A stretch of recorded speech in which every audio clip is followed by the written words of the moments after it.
Notice of this meeting is being held in accordance with public laws of 1975, Chapter 231. An adequate notice of the meeting has been provided by a notice sent to the Asbury Park Press, the Two River Times, and Star Ledger, and posted in the main lobby of the municipal building and on the municipal website. Please rise for the pledge of allegiance. I pledge allegiance to the flag of the United States of America and to the republic for which it stands, one nation, under God, indivisible, with liberty and justice for all. Please remain standing for a few moments. I think it's propitious that today, May 8th, is VE Day. And victory in Europe, at least half of World War II ended in 1945 on this day. And it was a day of great rejoicing, but in that rejoicing, a lot of casualties, a lot of death, a lot of suffering, and a lot of people were impacted for the rest of their lives, and many families were impacted for the rest of their lives. I think we should pause for a second to remind ourselves that there were so many people from Red Bank who passed away in that conflict and who never came back to make us all free. Their families and their heirs are still with us today, so let us not forget them in a moment of silence.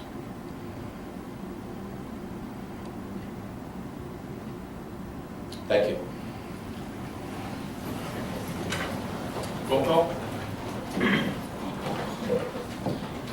Councilman Easton? Here. Councilman Trigano? Here. Councilman Ballard? Here. Councilman Yingstrom? Here. Councilman Zipprich? Here. Councilwoman Horgan? Here. Okay, we're all here. There are a number of proclamations. Is anyone here for the prescription drug take-back proclamation? Okay, how about for older Americans, Ben? Although there are quite a number of older Americans, including myself, and them.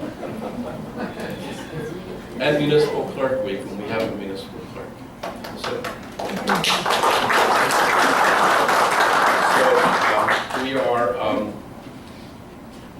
honoring all of those two organizations and also all of the men and women who serve as municipal clerks, since this is Municipal Clerk Week, and I want to thank our extraordinary municipal clerk. There are proclamations that are available for those of you who wish to read them, and they will be sent to the appropriate organizations. So thank you. And again, thank you for everything you do and your assistant. Of course, we have an extraordinary borough attorney who was thoughtful enough to send a rose over to our rose of a clerk, so thank you for that on our behalf. We have a swearing in of a new police officer who is no stranger to this municipality. So, Commissioner, would you like to lead us in terms of a little bio? And thank you. Where is Pierre? Oh, hey, what's going on? You're in a suit. You're standing exactly where you stand during court, which is just, I guess you feel very comfortable right there. So first off, I just want to say, congratulations. We're really lucky to have you here. For those of you who don't know, he started here, Piero started here as a dispatcher. He went and got a certification, and he came back here to Red Bank, where he wanted to be for multiple reasons. I'm not going to mention your dad. No, I'll mention your dad. But we're so lucky to have you here. Thank you for always conducting yourself with respect and kindness, and for always representing Red Bank well, and I'm so happy that we get to keep you longer. So, Chief, is there anything else you'd like to add? No, Commissioner covered. So, would you like to do the honors? Sure, I don't have.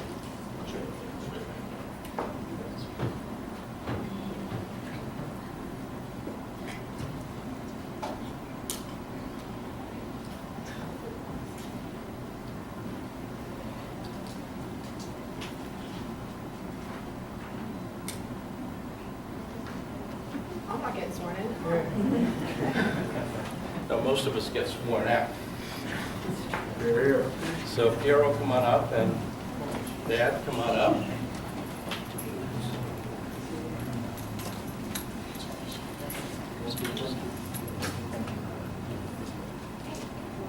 Anybody else? Any other family members? You sure? There's a lot, I know, but that's always good. That's going to be their Christmas card. So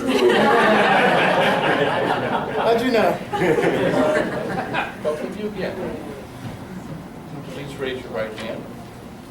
I, Piero Vescio, I, Piero Vescio, do solemnly swear do solemnly swear that I will support and comply that I will support and comply with the Constitution of the United States of America, with the Constitution of the United States of America, the Constitution and the laws of the State of New Jersey, the Constitution and laws of the State of New Jersey, the Charter laws and ordinances the Charter laws and of ordinances the Borough of Red Bank, of the Borough of Red Bank, the rules and regulations of the Red Bank Police Department, the rules and regulations of the Red Bank Police Department, and the Law Enforcement Code of Ethics, and the Law Enforcement Code of Ethics, and that I will faithfully that I will faithfully discharge the duties of my office discharge the duties of my office as probationary police officer to the best of my ability. as probationary police officer to the best of my ability. Congratulations.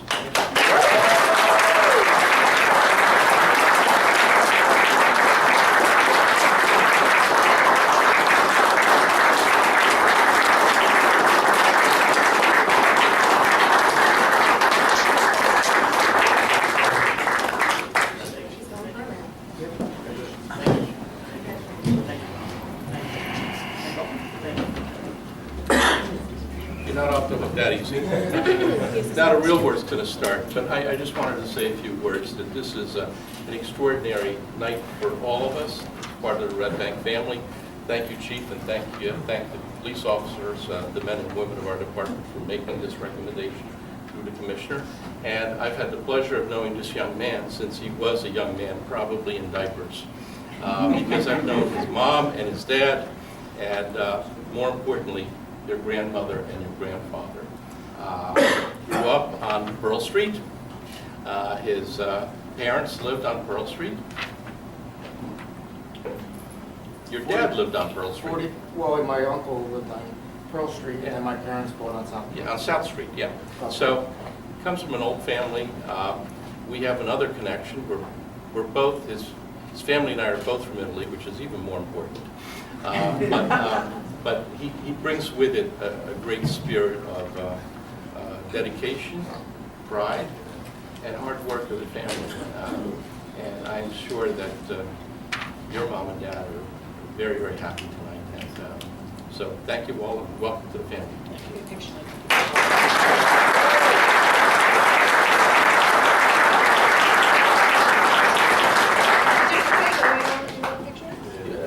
You're the boss.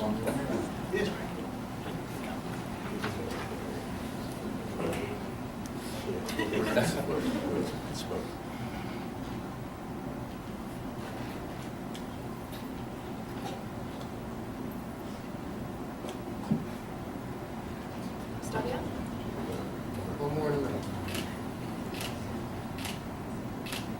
Thank you.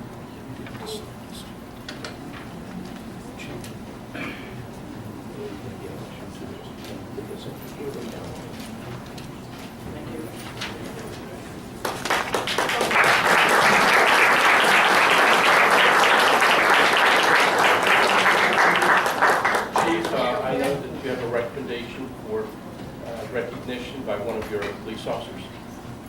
We do. One of our dispatchers, Billy Morrison, he recently had an interesting call, and thanks to our fire chief, Wayne Hartman, he pointed out to us what a good job Billy had done. Our dispatchers are kind of the unsung heroes. Nobody ever sees them, but Billy basically got a call that seemed like a routine first aid call that you wouldn't think much of, but they mentioned smoke inhalation. And Billy was heads up enough to notify the fire department, even though they weren't requested, and what could have been a tragedy in a high-rise turned out to be harmless. So, Philip?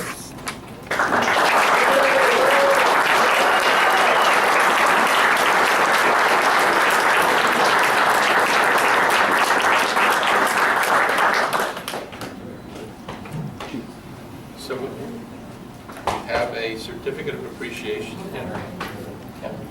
Oh, me? Oh, great. That's fine.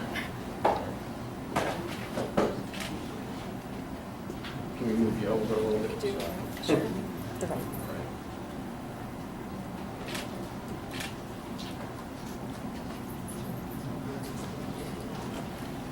And you also get one of these. It's got a jacket. I put it in. Oh, no, it's going to be workers' comp if I do.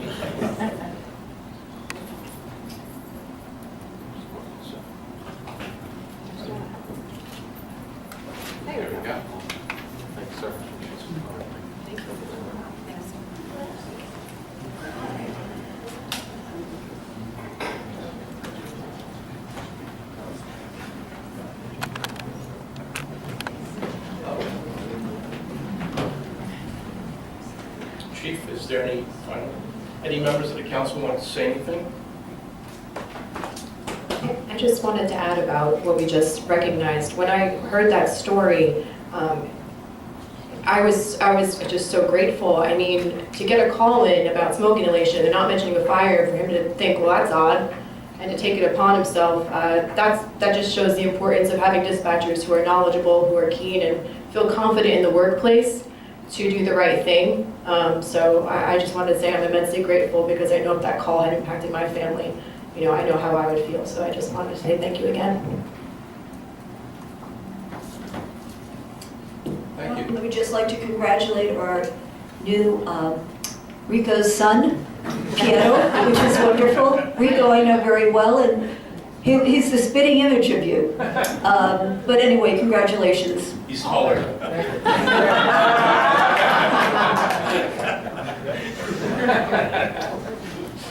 And also for Billy. That was great what he did.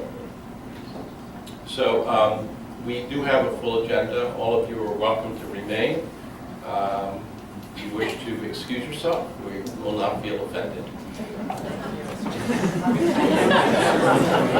You're so smart.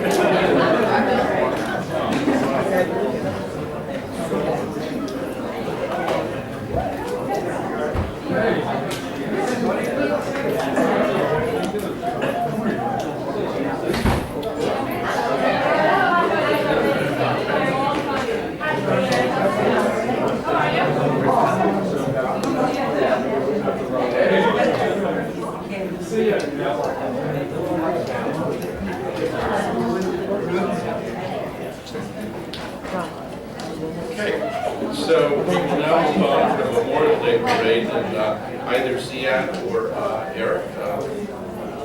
It's a first ever for the Borough of Red Bank, as far as I can remember. We may have had it many decades ago, but not in recent memory, so we're restarting a new tradition. Yes, so we wanted to really capture our thankfulness for all the veterans and everybody that's in our military and our police department and everything by having a parade, not just the ceremony. So Charlie took it upon the Parks and Rec Committee. We dispatched Charlie on running this, and he's done a great job. He's got a lot of support already and a lot of organizations involved, but the Memorial Day Parade and ceremony is going to take place on May 27th. Community groups and organizations can still get involved in the parade by reaching out to Oscar Salinas and the Parks and Rec office. Most importantly, all local veterans are invited to participate and march in the parade. If they cannot march, the Antique Motoring Club of Monmouth County has been kind enough to assist us with transportation, so those cars will be in the parade and they'll be transporting veterans that can't walk, as well as others. So their opportunity to ride in a classic car and be recognized in the parade. So please pass it on to any of our veterans in our community. Thank you. Great initiative, by the way, Eric. Thank you. Okay. Any members of the public have any questions or comments regarding any of the agenda items only? Mr. Beard.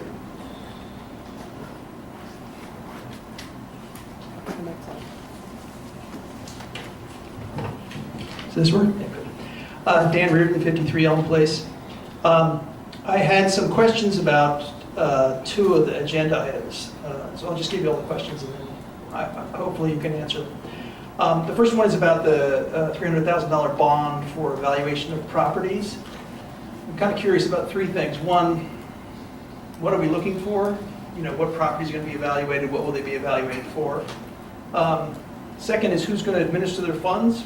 Is this going to go to the redevelopment agency or the Borough Office of Planning and Zoning, or is it going to be contracted out? And the third, what will the funds actually be used for? Right? To hire contractors, to hire employees, to hire engineers or other professionals, purchase supplies, that sort of thing. I'm just curious how it's going to be used. The second agenda item is Resolution 19140, hiring Calvo Consulting. And I'm just wondering about the contract. Is it a flat rate or hourly? How many hours are expected? And is this, are we actually hiring, are we expecting one individual to provide the services, or are there a number of individuals that are going to provide the services? How will it relate to the current infrastructure? Will this person be supervising borough employees, kind of be lateral to the parking department? And then lastly, is this an interim thing, or is this a potentially permanent engagement?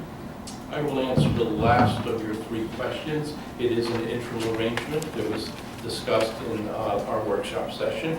So it is intended to be a brief interlude. So it is not a permanent situation. With respect to number one and number two, I'll turn it over to our business administrator to give a quick run through on those. Thank you, Mayor. With respect to ordinance 2019-21, I believe, I'm not mistaken, the questions were what properties will be evaluated, who will oversee it, and how will those funds be used. So the expected purpose, or at least the properties that are expected to be evaluated, are all the municipal properties that are presently owned. So that includes this building, 90 Monmouth Street, the senior citizen building over on 80 Shrewsbury, and the property over at DPW. Those are the three main highlighted properties that will be evaluated. As to who will oversee it, ultimately the mayor and council and myself as the administrator will oversee it. But the envisioned purpose of the redevelopment agency, and as set forth in their application to the local finance board and in the concept plan that was proposed to the governing body, the redevelopment agency would take that on as one of their first priorities for evaluating and putting the wheels in motion for that process. And the use of the funds are primarily for professionals that include engineers, appraisers, planners, architects, and legal team. I believe that answered all those questions. Is that correct, Mayor? That's correct. With respect to Resolution 2019-140 for the contract with Tom Kalu Consulting, the questions were how many hours, the rate of pay, and in terms of the hierarchy or chain of command. The proposal is for Mr. Kalu, one individual, not a firm or a team of people, but rather one individual who will be serving as the parking director, as the mayor said, on an interim basis. So in the hierarchy of things, he would oversee the parking utility. He would answer to the DPU director and myself, and his rate of pay is stipulated in the contract at $10,750 a month. It is on a month-to-month basis. There is no long-term arrangement or agreement other than simply a month-to-month agreement. And with respect to the hours worked, it would be 30 hours per month. I'm sorry, 30 hours per week. Okay, thank you. Any other comments, Ms. Visconti? 25 Cedar Street. I just have a question on ordinance 2019-20. So I'm not a cook and I like to burn stuff. So I've had my alarm, I have one of those hardwired alarms in my house. And a few times I've called up the police and said, hey, my alarm company's gonna call. It's all good. It's just I tried to make a cheeseburger and it didn't work out well. So one time they said they had to come out anyway just to check on the house because the alarm would trip. And a couple other times said, okay, no problem. We don't have to dispatch anyone. So my question is, would I have to pay a fine for a false alarm every time I try to cook? Or can I call up and say, don't bother, everything's safe, no need to wake up people? First of all, the ordinance has been on the books for the past 30 years. Right, it wasn't enforced though, yeah. It was enforced. Maybe not against you, but it was enforced. Okay. Ask some of our friends at healthcare facilities. So there is discretion and latitude, and we'll work out those works. But the only thing this is doing is actually revising the fee schedule, which is 30 years old. Which is great that you're updating. So would I have the ability so they don't come to my house and everything's okay? I just decided to try cooking again. But I still want to get. I think that from a liability standpoint, even if you were to make those calls, they would send somebody over there because we have had situations in the past. I'm not going to mention the names, but actually on the block in which I live about 18, 20 years ago, and I think Councilman Zipperich remembers that there was a call saying everything's under control, and then the second call came in and it was too late to put it out. So would that be considered a false alarm, even though, It would be considered a false alarm, but I'm sure that there's a substantial amount of discretion okay, and good faith that is, we're trying to educate more so than penalize. okay, that's fair. Yeah. So take out. My wife's gone for 2 weeks, I'm kind of screwed, so. Mr. Poku? Sir.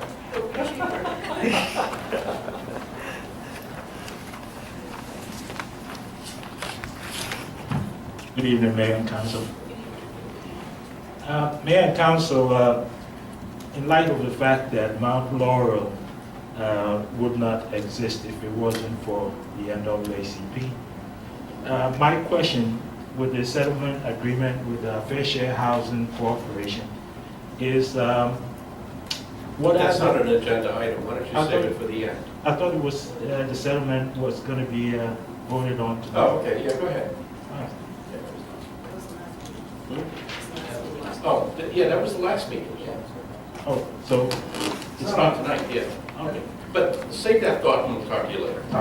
Okay, anybody else on? Second thing, for the lady, that's not the idea. Yeah, There's the agenda. nobody else? Let's move on to minutes and reports. Approval of the minutes of April 24, 2019. Motion? Second? Second. All in favor? Okay. We have ordinances on, which is a public hearing actually, and it's on ordinance 2019-20, which amends and supplements chapter 213 on false alarms and/or alarms. And as I indicated earlier in the previous question, this is an existing ordinance. We are actually, in an effort to try to upgrade our ordinances, we're taking a look at it, making it realistic based upon the cost to the public of a lot of false alarms that we have. Any members of the public wish to be heard on this? If not, motion to close. Second. All in favor? Motion to adopt. Second. Are we having discussion? Sure, now we can have discussion. We're just doing 2019-20, right? That is correct. Okay, I'm a little premature, I'm sorry. So you don't have a, No. you withdraw. Okay, so there's a motion and a second. Roll call. Councilman Dean? Yes. Councilman Triano? Yes. Councilman Ballard? Yes. Councilman Yangstrom? Yes.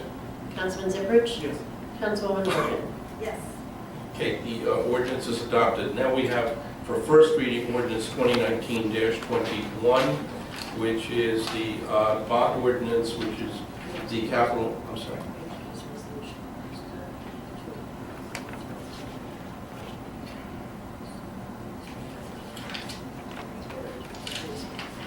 Okay. All right, I'm told that before we get to the ordinances, I have to go to the end of the agenda, and Resolution 19-141 is a resolution authorizing the temporary capital budget. Is there a motion? So moved. Second? Roll call?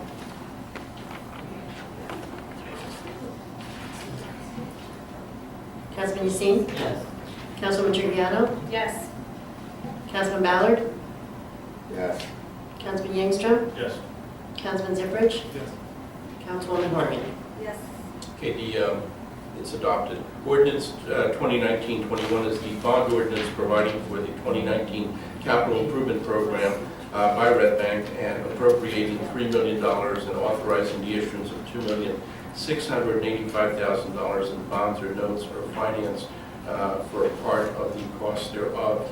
And that was in reply also in terms of the question that Mr. Reardon had. So that is the ordinance that he was addressing. This is only on for introduction. Is there a motion to introduce? So moved. Is there a second? Second. Discussion? So I've had discussions with our borough administrator over the last 2 days about this ordinance in parts and in whole. So there's 3 sections. The section C deals with the senior center and the improvements that are needed there. I don't have an issue there. That's a valid concern as far as I'm concerned. Part A is the redevelopment, or the redevelopment bond portion that Mr. Reardon spoke of and Z did speak of. As everyone on the dais knows, I've never been supportive of the redevelopment agency, and it appears that this money will be flow through to the redevelopment agency for, again, I've always thought an extra layer of government that was not necessary at this point. I think we have done development in this town for years. We've done it without hiring an agency and putting together another layer of government. So I'm not supportive of Part A of the capital bond ordinance. Part B is the road improvement program, where it states that there's a list available in the engineer's office, and there's no list available because we haven't decided what roads we're going to use this $2 million on. So I'm uncomfortable voting to appropriate $2 million, and we don't know what we're appropriating it for. If I may respond to the second part, the Department of Public Utilities has been managing our road program for a number of years, and we always work 2 to 3 years ahead of ourselves.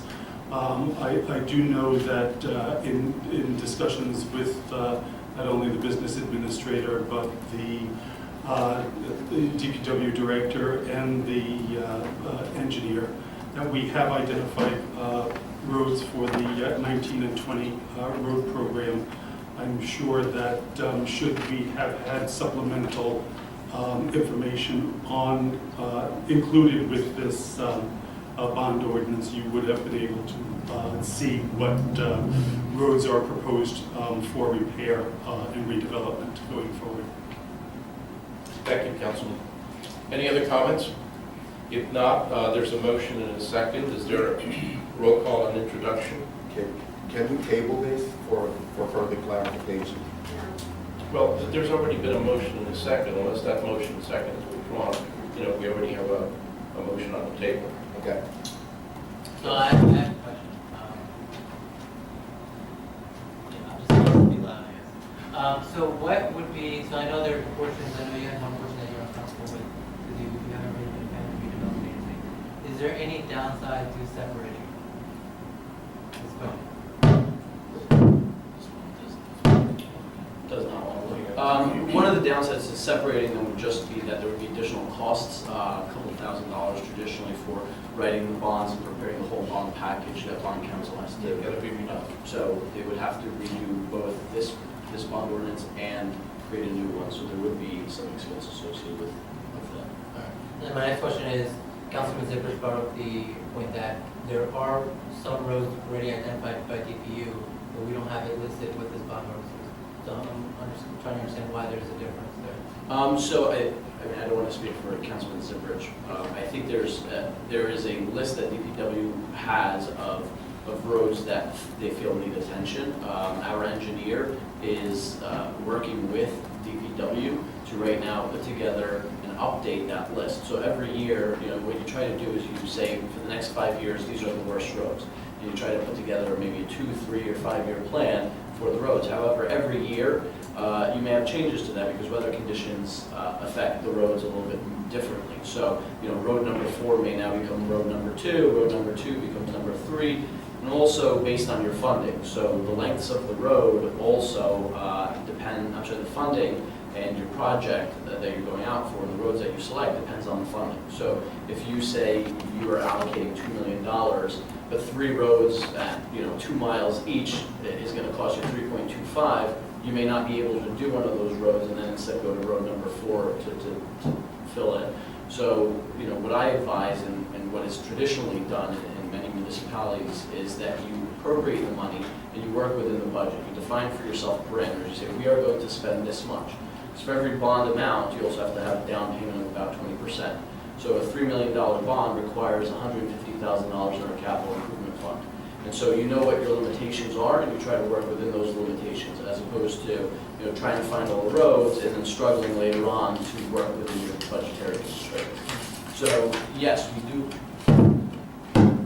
we do have an idea of the roads from last year, what they may be, but what's going to happen is the engineer at the next workshop meeting will provide a memo after consulting with DPW, a recommendation of the roads that will fit within the budget, and then we go from there in terms of hiring an engineer to design the bid specs, just like we did with Pearl Street or White Street or the 2018-2019 road improvement project. And you would make that final determination of what those roads are. And in turn, hire an engineer to do the paperwork necessary, and then ultimately go out to bid on.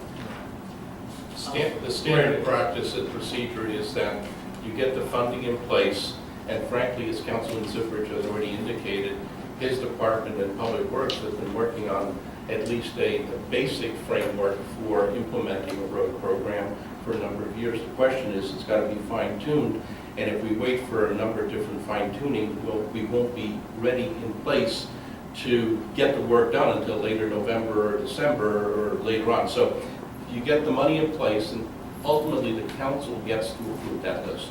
And if we don't want to spend the money, we don't spend it. So we may Rick, not. if I could close the loop on the process, but maybe it helps you understand the timeline there.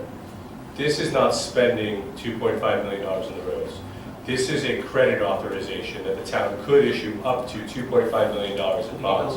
Right, and you don't just buy a road like you buy a police car, or a police truck if you're bonding for it. There's a two-step process. So when you go out to do East Bergen Place, that's a good example. If you remember, it was like riding a boat when you went down it because all of those utility corridors and everything were undermined. The engineer has to go out there first and figure out how to make that level, what's the underlying issue, design the roads, the drainage to 2019 standards versus probably last time it was done in the 80s, things like that. And so at the end of the day, you don't really know right now how much it's going to cost to replace that road, but you do know you have to pay the engineer to figure that out before you get that number to bid it. So this is basically saying, as a governing body, in 2019-2020, we're going to allocate $2.5 million for roads based upon the pavement condition index, which is what Councilman Ziffridge is referring to, the worst roads are. The engineer is going to go look at the worst roads, and maybe you can do 2 or maybe you can do 3, but you ultimately have to decide that later when you bid it and award the contract. So this isn't really spending the money yet. You won't spend the money until, this is authorizing money, and then you'll come back, the engineer will come back with a letter, a memo, that says, you have to pay me $80,000 to figure out how much these 3 roads cost. Right. Then you come back again and bid those, and then when you award that contract? That's when you're spending this money, if that makes sense. That's the process, and that takes months to figure out even where the grading and the sewer grades are going for the engineer. So if you don't at least have the authorization and know that you can move forward with X amount now, then when it comes to 2020, you won't have any roads to build because you won't have any design bid specs to put out. Right. So that helps, maybe that helps explain the lag and why it's very amorphous up front, because it becomes more defined later. At some point you have to decide, are we going to pass a bond for maybe $200,000 more to do 3 roads for $900,000? Or are we going to do 2 roads for $1.1 million each and save the $300,000 as a reserve for maybe a contingency that happens in 2021, 2022? That's effectively how it works. These are credit authorizations that then allow you to make the decisions later.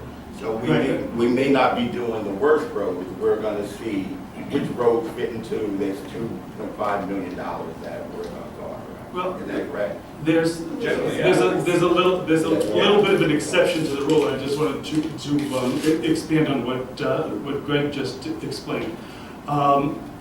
East Bergen Place is a road that has been tackled. Well, actually, was tackled 6 or 7 years ago.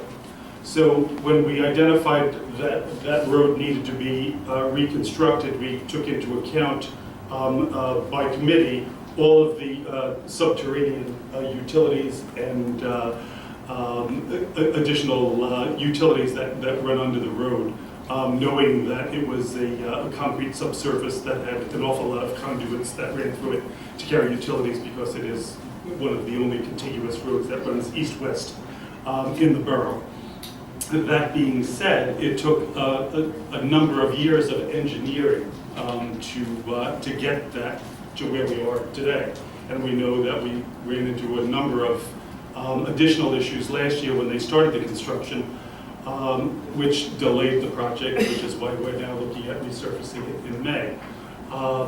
But because we have an ongoing road program, annually we look at roads that need to be resurfaced, but also need to be reconstructed for utilities underneath, because we try to do a complete street rebuild on our streets and roads, so that once they are finally resurfaced, we don't have to go back and cut them open to address utility work. So it's kind of a process by which we go through and try to address all of the issues so that we get the maximum life expectancy out of the way that our roads are resurfaced in the end. And then just one final question, just a general about appropriations. So we can spend up to that number, we just can't go over it, but we can go under. Not without coming back here Right, and having not a without record coming vote back. of at least 5 members of the council, 3/4 majority vote. You can't spend more than $2.5 million. Right. So I guess we tend to just put a buffer there just because we don't want to have to come back here. What you do is you have to remember you have to come up with a down payment for this in cash today. I don't know what you guys are putting down. You can put anywhere between 5 and 20% depending on what bond issuer you're going to. So the reason you're amending the budget, you move that resolution up in front, is because you have to have the down payment in your temporary budget that's here today to justify authorizing that kind of debt, because part of the down payment. That's why the actual amount authorized in here is less than the total amount. It looks like you're putting down over a 10% payment, down payment. That's why it says 2.685 million versus you're actually authorizing up to $3 million in spent capital expenditures, but you're only borrowing that amount. That's the down payment. So that's why you amend the budget to put that in there so that you can authorize this debt, and then this debt becomes essentially like a line of credit. I don't want to describe it like a home equity loan because it's not akin to that because you end up selling securities underlying it, but it's essentially the same thing as a revolving line of credit that can be drawn on by the CFO to certify funds are available to pay the engineer to design the road, and then when the bid comes in, if the bids fit within that $3 million, then certify there's enough money to do that project. And that's the point at which you guys make the decision, well, maybe we didn't actually, maybe it comes out we don't want to incur $3 million because the payment 3 years from now doesn't work with our budget projections. That's up to your finance committee and CFO and everything. But this is the authorization that allows you to at least consider doing those roads. And ultimately, the fact is, let's say it's the 10 worst roads and you have to typically pick from among the 10 worst roads because to fit into that number, right? One might cost 1.1 million, one 1.6, one might be 800,000, one might be 400,000. You fit those together to do all the worst roads that you can. And then if you have a contingency left over, you usually save that in case there's a utility issue or some other problem with the maintenance spot or something for later. But then you can make that determination later, but you don't have any of this money available at all, so you can consider doing that to even get those numbers until you pay the engineer to design it. So that's essentially what it is. It's putting the money in place for next year so that when you make the decisions, probably at the end of this year, about what roads are actually going to be done in the spring, it'll be there, or it won't, and you'll have to make tough decisions. It's just that by the time we get around to doing all of this financing portion in the first half of the year, I mean, here we are, we're in May at this point. By the time we get everything organized, we finally get to roll out the project, it's late September, early October, and then we all get accused of we're paving roads right before Election Day, but it just happens to be the way that the finance cycle rolls out. I just also want to add that the numbers here also aren't, at least with the road projects, aren't arbitrary. It's based on past debt level trending because we want to maintain level debts. We don't want a lot of fluctuation, so traditionally this is around where we would be bonding. One of the roads that definitely is included in here, though, is the Broad Street project. I mentioned at the workshop meeting, and that's because we did get our grant from DOT for that. And I think it was prudent for us to move as quickly as possible on that as well, just because, one, Broad Street's in bad condition, but two, we want to be able to have enough room to work within the constraints of the DOT grant timelines. They usually give you very limited time. Pearl Street we're doing now, that's a two-year-old grant. White Street we're doing now, that's a one-year-old grant. So we want to be able to get ahead of the cycle that we've been in the past and try and be a bit more proactive in time. And because you just mentioned those specific streets, I think going forward, it might be to the members of the council's benefit to have an idea of what is, part of that when we know, like White Street and Broad Street and Pearl Street, etc. What we are working on, as opposed to before, is we've got a giant Excel spreadsheet. You all know how much I love spreadsheets, with all the roads being evaluated based on various criteria. And DPW and Rich Hardy have been doing a great job of reevaluating all those roads, putting them together in a matrix. And that's what Laura and Cliff will be reviewing and using to prepare a recommendation memo for you for the next meeting. And that list will be easily accessible for everyone, so that way there can be some transparency. Obviously with the caveat that weather conditions over the year change things a little bit. Okay, so there's a motion and a second discussion. Roll call? Councilman Hussein? Yes. Councilwoman Triano? Yes. Councilman Ballard? I'm going to abstain for the reasons of the redevelopment money. Councilman Yingstrom? Yes. Councilman Ziprich? Yes. Councilwoman Horgan? Yes. Okay, the ordinance is introduced.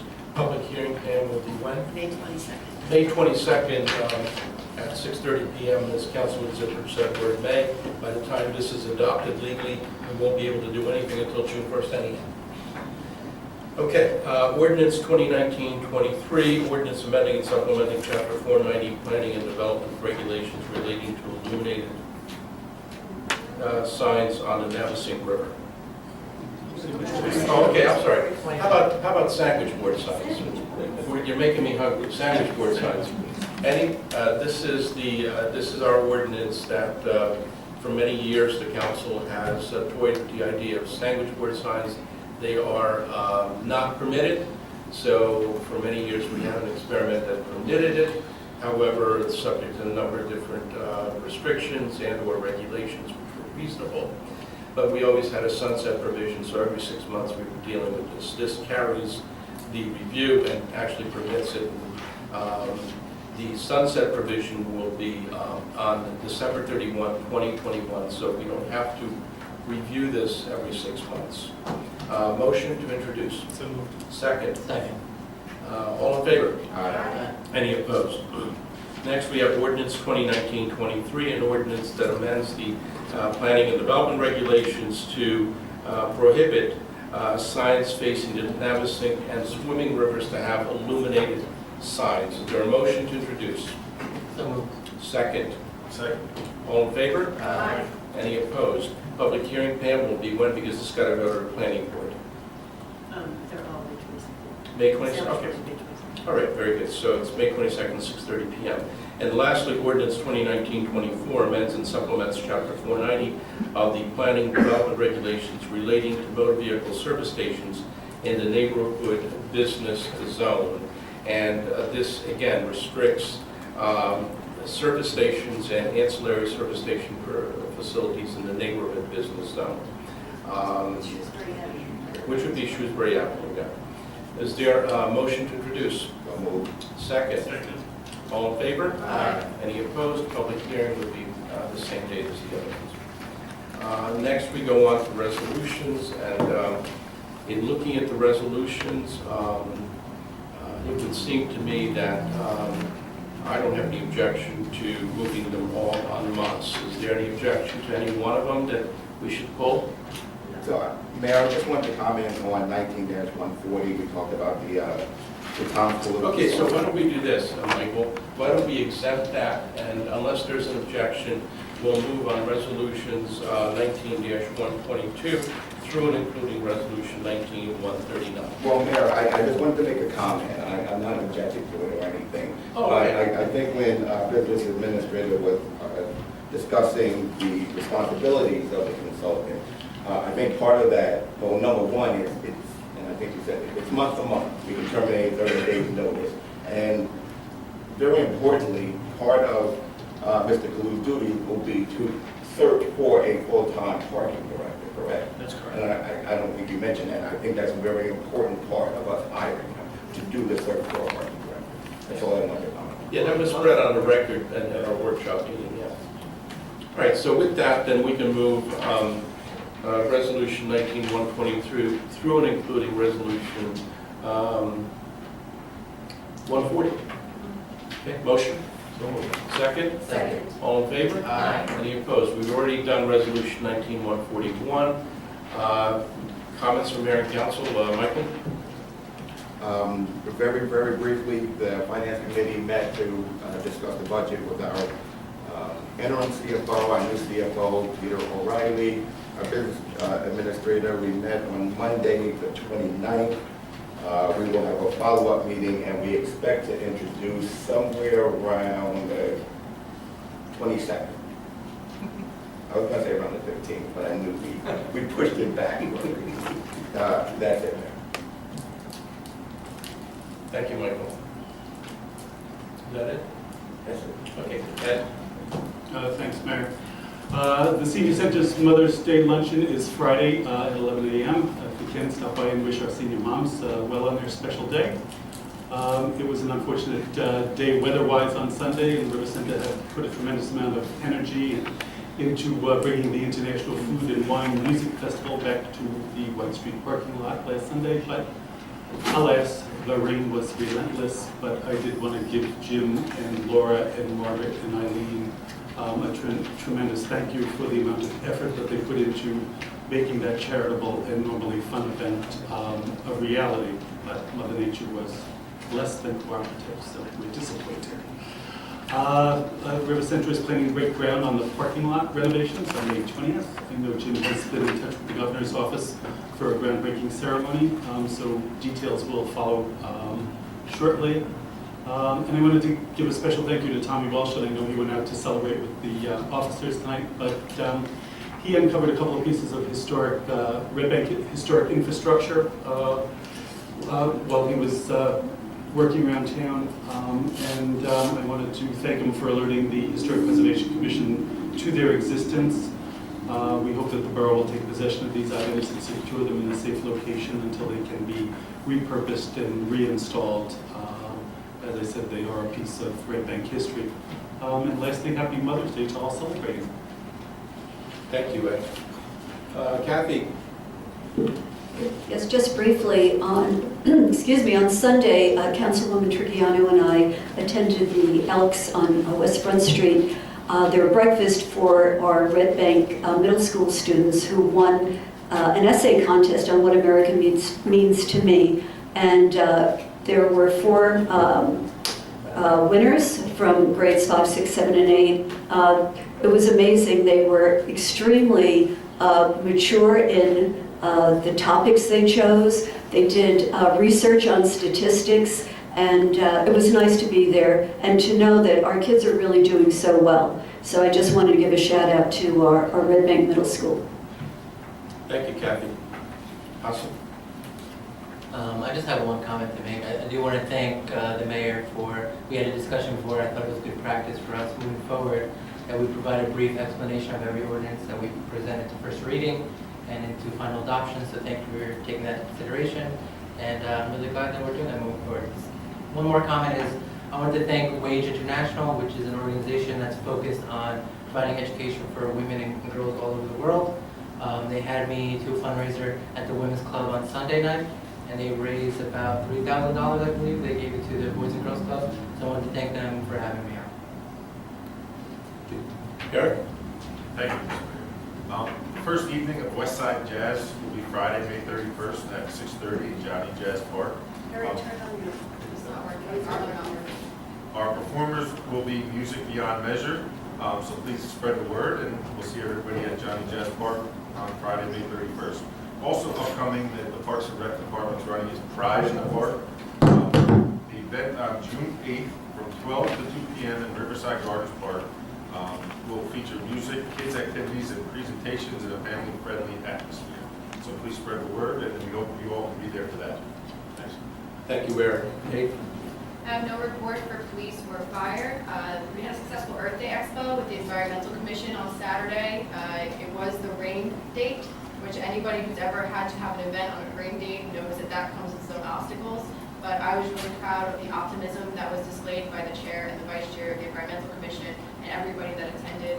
A special thank you to Terrence and James from DPU for helping set up and for helping with the tables and the water refill station, which we had provided that day. Tina and Tiffany from Parks and Rec, and Sergeant Bo Broadley, who also was present. Also, thank you to Lunch Break for coming out and doing their Stop a Truck event that day. Second item for the Environmental Commission, some of you may have noticed that the street was closed on Dr. James Parker Boulevard. That was because the result of a tactical urbanism project, which is now complete. If you want to go over there and see it, it's a complete streets project. Essentially, it's painted in a creative manner to help ease traffic and to make that area work better. Grad students from the Voorhees Transportation Center at Rutgers plan to be on site tomorrow to interview residents on the new look. And this is a result of technical advice that was awarded to Red Bank through our Sustainable Jersey efforts. And Kate, just so you know, it's not fully complete. There was some geometry issues with the painting, and there were some other things that got in the way of finishing the rays of sunshine, but they will get it done. Sure, thanks. Thank you. And just clarification for members of the public and for the press, Resolution 19-126 basically is the resolution that announces the summer schedule, and the January 1st notification indicated that we were going to have meetings as regular meetings, not workshop meetings, on June 12th as well as June 26th. And pursuant to the policy that's been ongoing for the past number of years, we are canceling the June 12th and June 26th meeting and instead having a meeting in between those dates on June 19th to take up those two meetings, and that would be at 6:30 p.m.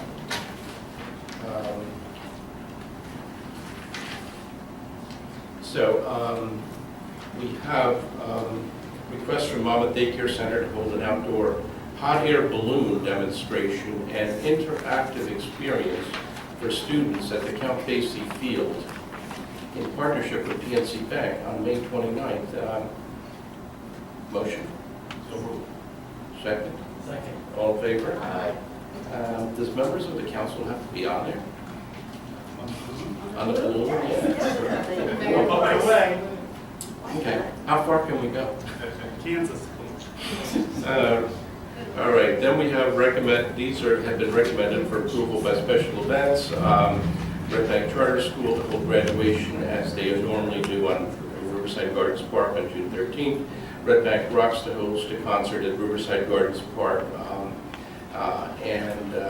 in conjunction with Red Bank Parks and Recreation and River Center. Request from the Indy Street to hold their annual film festival July 24th through the 28th, 2019, and a barbecue with Bow Tie Cinemas on July 25th and 26th, and request from Crop Hunter Walk to hold their annual event on October 20th, as well as the American Art Marketing to hold an art fair and festival in Marine Park on October 19th and on October 20th. So, motion to approve? Second. All in favor? Aye. Any opposed? Any members of the public have any issues they wish to bring to their non-agenda items? Now's the time to do so, Mr. Cleary.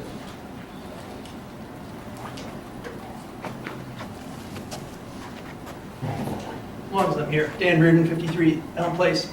I'm wondering about the GSG report on reform of the borough. Is there any way that we can get, it has a list of specific recommendations. Is there any way that the borough could put together a list of, this is the recommendation and this is what we've done, or we're not doing this one, or, we're working on it, but in particular, I'd like to hear about the Charter Commission. Are we going to do a chart, look at the borough charter, or is that dead? Because I think it's been a year since the report came out. So it'd be good to have a report card, just say, here's how we're doing. Okay, thanks, Dan. I think that your recommendation regarding a status of where we're at makes all the sense in the world, and that'll be presented in due course. But that's a good idea. With respect to the second part of your question, obviously it's a policy issue, and that's up to the mayor, and that's up to the council. Thank you. Mr. Poku. Yes.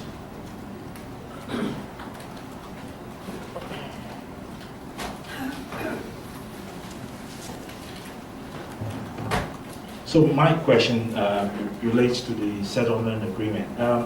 Pashman, Stein, Walder, and Hayden, the council for Eatontown, that is going through the same kind of exercise that you're going through with the settlement against Fair Share Housing. On their service list, they have all the NAACPs in the region. Bayshore, Greater Red Bank, Freehold, Ocean. And with respect to the settlement agreement that you have with Fair Share Housing, is the NAACPs on the service list? That's the first question that I'm asking. because in the introduction I said without the NAACP, Mount Laurel wouldn't even exist to start with. And Mr. Mayor, you remember at the, candidates night, I asked a question about Mount Laurel, and he gave you an opportunity to show your in-depth knowledge of it, far surpassing your opponent, even though I walked with your opponent. I walked with Ed Zipprich when he first started. We had the party at the Roots. I'm non-partisan. I've coached Cindy Brown, and she came on council. So what I'm concerned about is the best person for the best job. So with respect to the NAACP not having any, the Greater Red Bank NAACP, for instance, not having any idea of what's going on with your settlement agreement, I'd like to know whether we are on the service list. That's it. Go ahead, yeah. The borough attorney will answer that because I'm familiar with your question. So paragraph 13 of the final Red Bank settlement agreement of the affordable housing litigation that was prepared by Leslie London and Joe Bauman of McMahon in Scotland indicates that the borough shall add, paragraph 13, the borough shall add to the list of community and regional organizations in its affirmative marketing plan pursuant to NJSA 5.8-26.15, the Fair Share Housing Network, the New Jersey State Conference of the NAACP, the Latino Action Network, and the Trenton, Greater Red Bank, Asbury Park Neptune, Bayshore, Greater Freehold, Greater Long Branch, and Greater Long Branch branches of the NAACP, the Red Bank Affordable Housing Corporation, Pilgrim Baptist Church, Shiloh Baptist Church, and the Supportive Housing Association, and shall, as part of its regional affirmative marketing strategies during its implementation of the affirmative marketing plan, provide notice to those organizations of all available affordable housing units. The borough also agrees to require any other entities, including developers or persons or companies retained to do affirmative marketing, to comply with this paragraph. I think that should address Mr. Poku's concern. So it does show that the Greater Red Bank NAACP is not on that service list. The branches of the NAACP included are the State Conference, Trenton, Greater Red Bank, Asbury Park Neptune, Bayshore, Greater Freehold, and the Greater Long Branch branches. So would you kindly give me the address that you're sending the Greater Red Bank? Because we haven't seen anything. What's the address do you have? Maybe you might need to update the address. I'm going to have to check with Redevelopment Council on that, but I'm sure they have the address. All right. My second issue is Mr. Ward. Mr. Ward is basically a de facto town stenographer, and I see any silence on the council about what he just did recently about this shithole article that he wrote. I mean, the matter that he's writing about is important, and Mr. Cannon spoke to Judge O'Brien, basically saying that any harassment that goes on around with respect to any litigation that I bring in front of Judge O'Brien, he mentioned that he was going to make sure that that stopped. Now, one of the folks that lived on Bank Street had his dog bite me on my birthday. On 9th of February, I spent the whole time in the hospital, missed Valentine's Day. Okay, we got people out there basically starting a race conflict. They're bringing their dogs past my house all the time, intimidating me. Now, Mr. Ward is basically turning himself into a state actor because he's taking sides. And I think that the council needs to basically make a statement as far as whether they're in line with him and approve what he is doing. Right? Thank you. The council's not making any statement based on First Amendment issues. Thank you. Anybody else? Okay, do we have a need for executive session? We do. So the council will be retiring to executive session.